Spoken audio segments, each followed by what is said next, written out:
నీ చీకటి పోవాలి, వెలుగు రావాలి. నీ పాపం కడగాలి, కొత్త జీవం కావాలి. ప్రభు దారి చూపిస్తాడు, ఆశను ఇస్తాడు, నీ హృదయం మారుస్తాడు, నీకు ప్రేమను ఇస్తాడు. ఈ రిపెంట్ కాన్ఫరెన్స్ దేని కొరకు? ఒక నూతన ప్రారంభం కొరకు. మీలో ఎంతోమంది మీరు తెలియజేసిన ప్రార్థన భారాలు బట్టి ఎంతో భారముతో దేవుని సన్నిధిలో ఏం చేయాలి, ఎందుకంటే ఎంతో మంది ఉన్న సమస్యలు, పోరాటాలు, మీరు సతమతమవుతున్న విషయాలు చూసినప్పుడు వాట్ కెన్ బి డన్, ఏం చేద్దాం అన్నప్పుడు ఒకటేనండి, మీరు ప్రార్థన చేయాలి. మీరు ప్రార్థన చేసే అవకాశం కలిగించాలనే ఆశతో మన పాపాలు, మన లోపములు, మన అజ్ఞానాన్ని, మన పొరపాట్లు దేవుని సన్నిధిలో ఒప్పుకుని ప్రార్థన చేస్తే, దేవుని ప్రజలమైన మనము, ఆయన పేరు పెట్టబడిన మనము తగ్గించుకుని ప్రార్థన చేస్తే దేవుడు నిశ్చయంగా కార్యం జరిగిస్తాడు, ఒక నూతన ప్రారంభిస్తాడన్న ఆశతో ఈ రిపెంట్ కాన్ఫరెన్స్ ఆర్గనైజ్ చేయబడింది.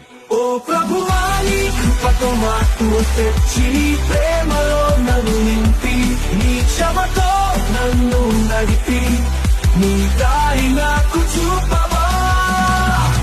3 రోజులు బలమైన ఆరాధన, దేవుని వాక్యం ద్వారా మనం సరిదిద్దుకునే వాక్యములు, అదే రీతిగా దేవుని సన్నిధిలో ప్రార్థనతో, విజ్ఞాపనతో బలమైన విడుదల, జయము, స్వతంత్రత కార్యాలని పొందుకుందాం. మీ భారాన్ని తీసుకుని రండి, దేవుని పాదాల దగ్గర పెట్టి ఆయన ఇచ్చే స్వతంత్రతతో ఇక్కడ నుండి వెళ్దామండి. ఈ స్థలాన్ని ఇప్పటికే ఎంతో ఆశతో, ఎదురుచూపుతో సిద్ధపరుస్తున్నామండి. ప్రార్థనతో దేవుడు కార్యం జరిగించాలని ఎంతో ఎదురుచూపుతూ ఉన్నాము. మీరు కూడా ఎదురుచూపుతారండి.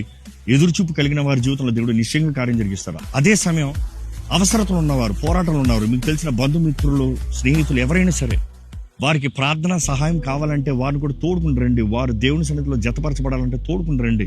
వారి జీవితంలో ఆశీర్వాదకరంగా మీరు మారండి. Come let's pray together.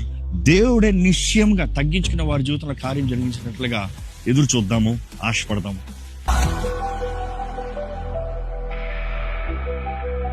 పిలుపు స్పష్టంగా ఉంది, ఆహ్వానం మీ ముందుంది. ఇదిగో ఇదే సమయం. వాక్యం తెలియజేస్తున్న రీతిగా ఇదే అనుకూల సమయము, నేడే రక్షణ దినము. ఇదిగో రాజు పిలుస్తున్నాడు, స్పందిస్తారో చూడండి. నన్ను నిలుపు ప్రభు,